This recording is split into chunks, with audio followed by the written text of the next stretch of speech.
Nous y voilà, le bundle du Grand Anal. Alors oui, là je parle pas en manière ASMR pour le fun. Sérieusement, je ne suis ni Colliot, ni Mystérieux, ni encore moi. Vous allez comprendre parce que ce n'est pas dans le cross RP Mew, ni dans le Mew en lui-même. Voilà. C'est un univers, c'est tout ce que je peux dire. Vous allez voir ce qui va suivre après.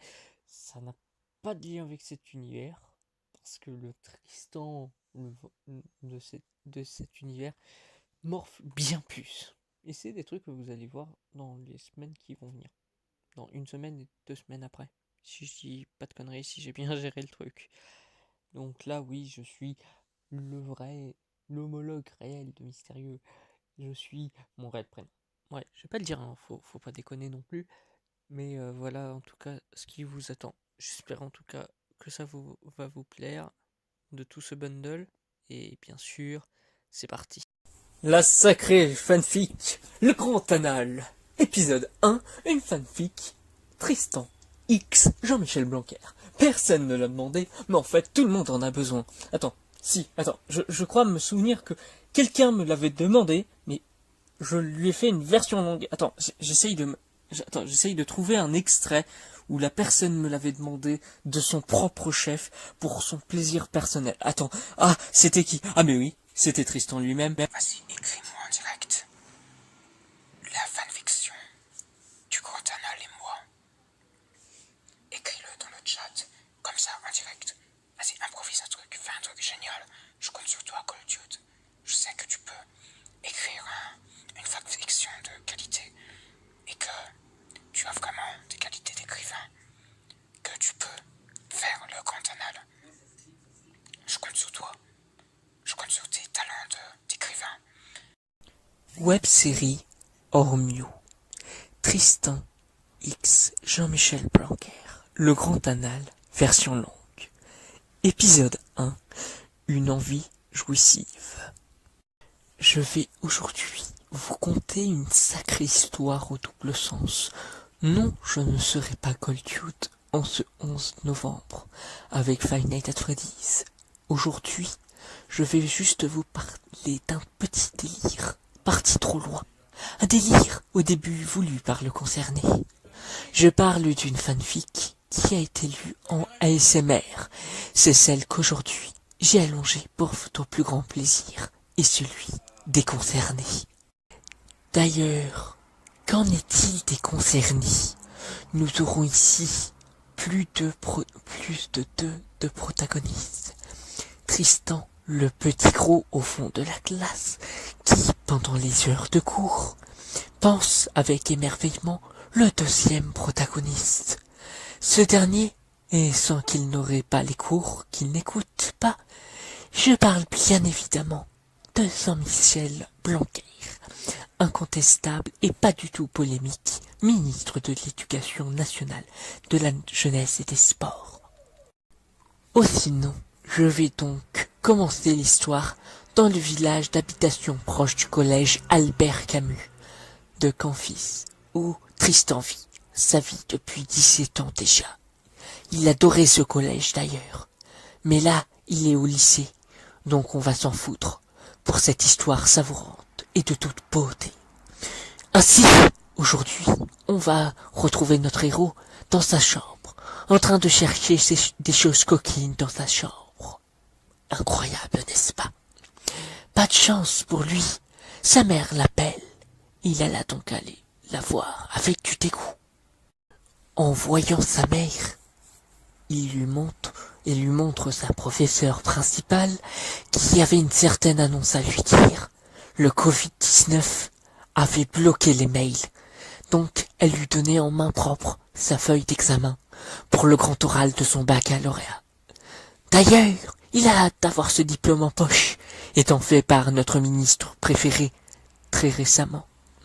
D'ailleurs, tout excité par la nouvelle, il n'hésita pas une seconde à la notifier sur les réseaux sociaux, en temps ainsi que sur Discord, pour signaler l'engouement que ça lui procure. Il partagea ainsi avec son groupe multiréseau les fifous de Blanquer. Ils étaient tous en extase devant le ministre chauve. Son charisme indomptable et irrésistible Les acolytes et Tristan lui-même avaient des dossiers remplis de photos et d'autres fichiers sur le ministre.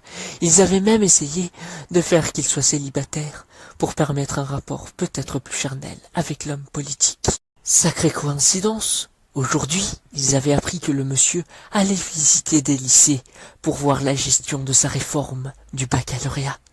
Ils vont donc, à partir de ce début juin, chercher à dériver le parcours du monsieur pour qu'il aille dans leur lycée.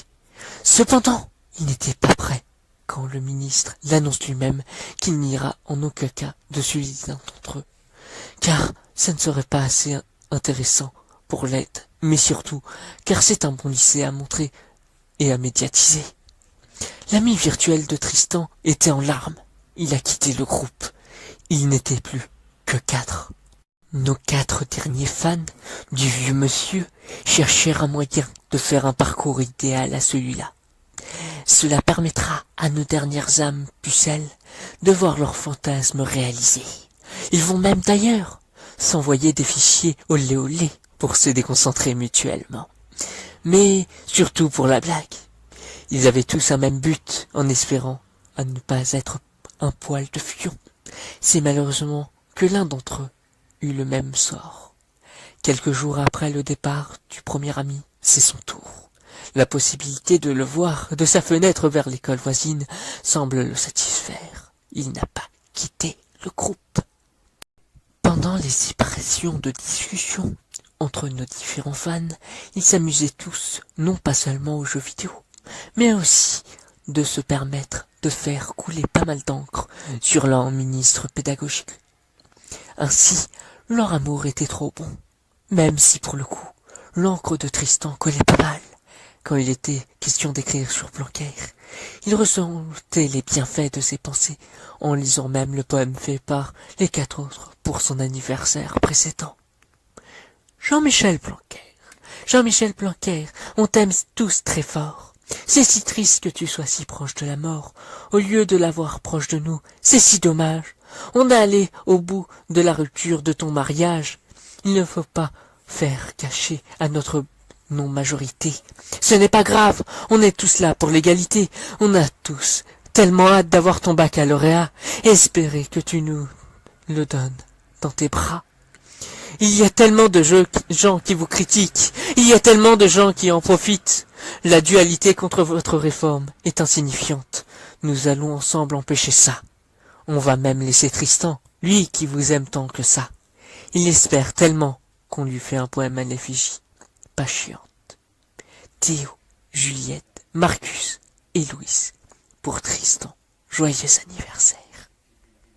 Celui-ci, lui, aura tant servi pour son encre blanche. D'ailleurs, celle-ci en reprit une couche sous le drap de notre héros, à l'annonce tordante de sa mère, qui s'est vue que le faire saliver d'envie. Il était même joyeux, surtout quand c'était confirmé sur les réseaux sociaux. La jalousie va-t-elle faire ravager? Mais déjà, quelle a été cette nouveauté? À suivre. Le Grand Annales, épisode 2. Tristan était dégoûté. Sa mère venait de lui annoncer la nouvelle que Jean-Michel Blanquer ne viendra probablement pas dans son lycée à cause de la crise sanitaire, très épidémique ici. Il en parlera tout de suite à ses amis et ils essayeront tous de chercher un moyen de le consoler et le calmer. Il sait que là, il rate l'opportunité de sa vie d'être dans la même pièce que le ministre. Ses amis lui conseillèrent alors de lui dire de se reposer pour calmer ce choc fatal, qu'ils feront leur possible pour éviter ça, disent les gens sur Internet. Il accepte à contre-cœur pour s'endormir très durement et décide de penser au ministre chauve. Et pour une fois, ça a suffi, qu'après la millième pensée sur l'aïeux. Alors qu'il se réveille du mauvais pied, à l'inverse de l'accoutumée, il ne va pas être respectueux, parlant à ses confrères, surtout quand il voulait dans les temps chercher le respect. Il en était le PDG. Aujourd'hui, il va donc voir ce que ses amis lui avaient concocté. Il avait déjà bien assez patienté cette nuit pour lui. Il montrera ainsi un diaporama des meilleures photos de Blanquer. Mais au final, il était plus en colère qu'autre chose. Car la colère ne lui suffisait pas. Car déjà qu'il avait la plupart des photos du réconfort amical, il se mit ainsi à bouder et pleurer dans sa chambre. Il ne fallait pas croire que cela allait être si facile de réconforter un cœur brisé d'un enfant aimant tant un ministre, dit-il. Il se disait que sa vie n'avait plus aucun sens. Il commençait même à déchirer ses postes et ses posters du ministre sans cheveux. Il tapa et cria de toutes ses forces partout, tellement la colère lui montait à la tête et était forte. Il avait une rage rouge beaucoup trop forte. Ainsi, sa mère venue voir son fils pour voir ce qu'il se passait. Et c'était un vrai massacre. Tristan ne tenait pas debout. Elle dut lui faire comprendre que s'il veut, elle connaît une amie qui a comme amie une amie avec un ami d'une proche du ministre, et que c'était possible de lui conseiller son lycée. Les yeux remplis d'étoiles du côté de Tristan, quand sa mère lui avait dit qu'elle fait ça à une condition. Ses yeux étaient différents. À moins qu'il ne range pas tout son bazar, il n'aura pas son vœu jouissif. Et qu'il ne fait pas, et qu'il doit faire toutes les tâches de ménage qu'il devait faire depuis plus d'un mois. Et oui, c'est long. Il n'avait fait n'importe quoi. Cette journée n'était pas comme toutes les autres. Beaucoup de rebondissements, que ce soit dans la tête ou dans le froc du jeune homme. Sa mère en avait bien conscience, et du coup attendait s'il était prêt à faire ça. Et évidemment, la réponse ne fut que positive, mais et beaucoup trop exaltive. Il y avait beaucoup trop d'extase chez le jeune homme. Son fils alla directement faire ses corvées. Bien sûr, il décida donc de se dépêcher de le faire, mais proprement. Il sait que s'il laissait des saletés, sa mère laisserait tomber leur accord. Mais surtout que là, il doit se dépêcher aussi, car le grand oral arrive à grands pas. C'est prévu pour 2 jours à cause de la crise sanitaire. Il va donc charbonner jusqu'à ce qu'il est assez fatigué. Ainsi, il va en profiter pour faire une sacrée pause.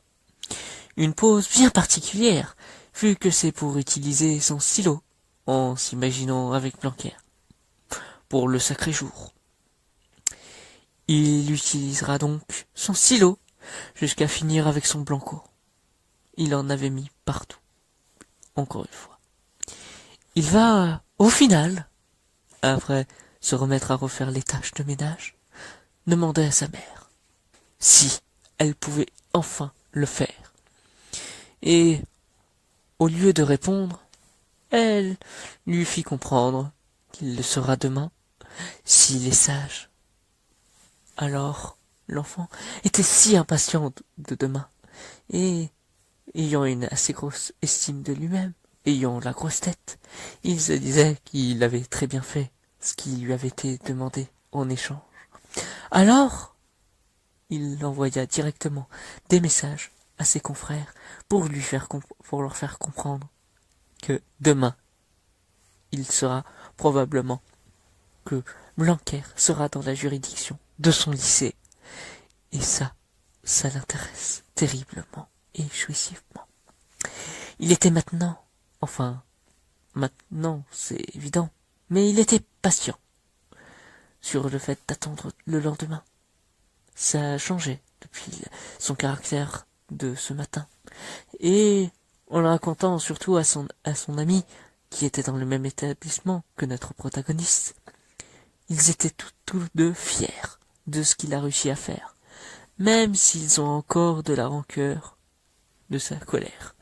Car Tristan se rendait compte de ce qu'il avait fait, même si ses camarades lui fit comprendre plus fortement et lui conseillaient de se pardonner, d'essayer de se faire pardonner. Et il a réussi ça haut la main et le pardonna assez facilement. Cependant, le truc c'est que c'était bête qu'il soit aussi compréhensible. Alors, ils vont chercher à faire qu'il s'excuse, une fois encore, pour être certain de la chose, car il pourrait raconter ça juste parce qu'il adore le personnage et qu'il voulait vraiment être avec lui. Et il se réexcusa. Ses amis le crurent, et il sera enfin en paix avec lui-même pour aujourd'hui. Le stylo dressé pour une journée très très dure. À suivre dans le prochain épisode, dans le prochain et dernier épisode.